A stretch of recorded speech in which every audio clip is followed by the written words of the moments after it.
அன்புடை தமிழ் நெஞ்சங்களுக்கு வணக்கம். Kongu king is back.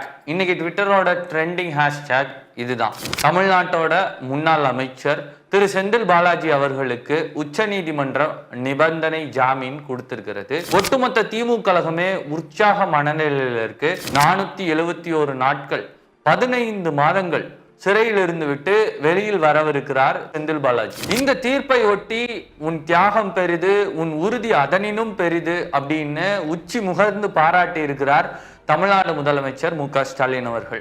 இதற்கு அப்புறம் தமிழ்நாட்டு அரசியல்ல என்னவெல்லாம் நடக்கவிருக்கிறது அப்படிங்கிறதெல்லாம் இந்த வீடியோல பார்க்க போறோம். உச்சநீதிமன்றம் திரு செந்தில் பாலாஜி அவர்களுக்கு நிபந்தனை ஜாமீன் கொடுத்திருக்கு. இந்த நிபந்தனை ஜாமீனில் இருக்கக்கூடிய நிபந்தனைகள் என்னென்னு வாங்க தெரிஞ்சுக்கலாம். இந்த நிபந்தனைகள் என்னென்னு தெரிஞ்சுக்கிறதுக்கு முன்னாடி இப்பதான் முதல் தடவை இந்த சேனலுக்கு வரீங்கன்னா நான் விஷ்ணு, இந்த சேனலை சப்ஸ்கிரைப் பண்ணி சப்போர்ட் பண்ணுங்க. செந்தில் பாலாஜி அவர்களுக்கு உச்சநீதிமன்றம் வழங்கியிருக்கக்கூடிய நிபந்தனைகள்ல 25 லட்சம் ரூபாய்க்கான பெயில், அந்த பாண்டு பத்திரங்களை இருவர் தாக்கல் செய்ய வேண்டும், பாஸ்போர்ட்டை ஒப்படைக்க வேண்டும், வெளிநாட்டுக்கு செந்தில் பாலாஜி போகக்கூடாது, விசாரணைக்கு முழு ஒத்துழைப்பு தர வேண்டும், தேவையில்லாம வாய்தா வாங்கக்கூடாது, சென்னையில் இருக்கக்கூடிய இடி ஆபீஸ்ல வாரம் திங்கட்கிழமை மற்றும் வெள்ளிக்கிழமைகள்ல கையெழுத்து போடணும். இந்த ஜாமீன் காலகட்டத்தில் இவரோட இன்ஃபுளுன்ஸை பயன்படுத்தி எந்த விதத்திலும் சாட்சிகளை கலைக்கவோ மாற்றவோ கூடாது அப்படின்னு உச்சநீதிமன்றம் நிபந்தனைகள் விதிச்சிருக்கு. இந்த நிபந்தனை ஜாமீன்ல இவர் அமைச்சராவதற்கு எந்த தடையும் இல்லை. அதனால தாராளமா திரு செந்தில் பாலாஜி அவர்கள் மீண்டும் அமைச்சர் ஆகலாம் அப்படின்னு அவர் தரப்பு வழக்கறிஞரான திரு என்.ஆர். இளங்கோ தெரிவிச்சிருக்கிறார். 14 ஜூன் 2020 10 மணி நேரத்துக்கு மேலாக நடந்த விசாரணைக்கு அப்புறமா திரு செந்தில் பாலாஜி அவர்களை கடந்த அதிமுக ஆட்சியில போக்குவரத்து துறையில வேலை வாங்கி தருவதாக கூறி பண மோசடி, மணி லாண்டரிங் செஞ்சிட்டாரு அப்படிங்கிற புகாரின் அடிப்படையில விசாரணை நடத்தி அதிகாலை வேளையில கைது செய்திருந்தது இடி, அமலாக்கத்துறை. இந்த சம்பவம் தமிழ்நாட்டு அரசியலையே உலுக்கி போட்டது. தமிழ்நாடே அன்னைக்கு ரொம்ப பதட்டமா, ஒரு ஆளும் கட்சியின் அமைச்சரை கைது செய்தது இந்தியா முழுக்க பேசு பொருளானது. அதற்கு பிறகு பல முறை ஜாமீனுக்கு விண்ணப்பித்திருந்தார் திரு செந்தில் பாலாஜி அவர்கள். பல முறை ஜாமீன் மறுக்கப்பட்டிருந்தது. இப்போது 471 நாட்களுக்கு அப்புறமா அவருக்கு நிபந்தனை ஜாமீன் கொடுக்கப்பட்டிருக்கு. இந்த வழக்கோட முழு விசாரிப்பதற்கு நீண்ட காலம் ஆகும். இப்போது திரு செந்தில் பாலாஜி அவர்கள் விசாரணை கைதியா தான் இருக்காங்க. அவர் மேல குற்றம் நிரூபிக்கப்படலை அப்படிங்கிற காரணத்தினால இவருக்கு இந்த பெயில் கொடுக்கப்பட்டிருக்கு. இந்த வழக்குகள் முடிப்பதற்கு நீண்ட காலங்கள் ஆகலாம், நீண்ட மாதங்கள் ஆகலாம், இல்ல பல வருஷங்கள் கூட எடுக்கலாம்.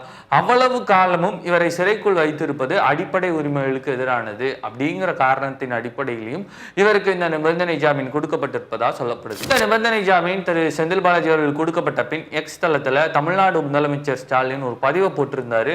உச்சி முகந்து திரு செந்தில் பாலாஜி அவர் பாராட்டி இருக்கிறாரு. ஆரோக்கிய சகோதரர் செந்தில் பாலாஜி அவர்களுக்கு 471 நாட்களுக்கு பிறகு உச்சநீதிமன்றத்தால் பிணை கிடைத்திருக்கிறது. அமலாக்கத்துறையானது அரசியல் எதிரிகளை ஒடுக்கும் துறையாக மாற்றப்பட்ட தற்போதைய சூழலில் அதற்கு உச்சநீதிமன்றம் ஒன்றே விடியலாக இருக்கிறது. எமர்ஜென்சி காலத்தில் கூட இவ்வளவு நாட்கள் சிறை வாழ்க்கை கிடையாது. அரசியல் சதிச்செயல்கள் 15 மாதங்கள் தொடர்ந்தன.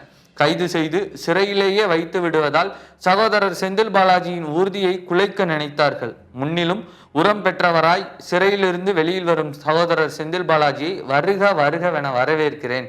உன் தியாகம் பெரிது, உறுதி அதனினும் பெரிது அப்படின்னு ட்வீட் பண்ணியிருக்கிறாரு முதலமைச்சர் மு.க. ஸ்டாலின் அவர்கள். தமிழ்நாடு முழுக்க இவரோட இந்த பெயில் கிடைச்சதோட செலிப்ரேஷன்ஸ் திமுக கொண்டாடிக்கிட்டு இருக்காங்க. தமிழ்நாடு அரசியலில் அடுத்து நடக்க போகும் மாற்றங்கள்ல முக்கியமானது தமிழ்நாடு அமைச்சரவை மாற்றம் அப்படின்னு சொல்லப்படுது. தற்போதைய தமிழ்நாடு அமைச்சர் திரு உதயநிதி ஸ்டாலின் அவர்களுக்கு துணை முதலமைச்சர் பதவி கொடுக்கப்பட போகுது அப்படிங்கிற பேச்சுக்கள் ஜனவரியிலிருந்து எழுந்து தொடர்ந்து நடந்து வந்துட்டு இருக்கு. அமைச்சரவையில் மாற்றம் இருக்குமா அப்படின்னு தமிழ்நாடு முதலமைச்சர் மு.க. ஸ்டாலினை கேட்டப்போ மாற்றம் இருக்கும், ஏமாற்றம் இருக்காது அப்படின்னு அவர் பதிலளிச்சிருந்தாரு. தற்போது திரு செந்தில் பாலாஜி அவர்களுக்கு அமைச்சராகும் வகையில் ஒரு பெயில் கொடுக்கப்பட்டு இருக்கு. அந்த பெயில்ல இவர் அமைச்சரவையில் எந்த தடையும் இல்லை அப்படின்னு சொல்லியிருக்கிறதுனால தமிழ்நாடு அமைச்சரவையிலும் மாற்றம் நிகழலாம் அப்படின்னு சொல்லப்படுது. தமிழ்நாடு அமைச்சரவையில் மாற்றம் நிகழ்ந்தால் யாருக்கு என்ன பதவி கிடைக்கும் அப்படின்னு நீங்க நினைக்கிறீங்க அப்படிங்கிறத மறக்காம கமெண்ட்ல சொல்லுங்க. செந்தில் பாலாஜி அவர்கள் 15 மாத சிறை காலத்திற்கு பிறகு இன்று மாலையோ அல்லது நாளை காலையோ சிறையிலிருந்து வெளியில் வருவார் அப்படின்னு எதிர்பார்க்கப்படுது. நன்றி.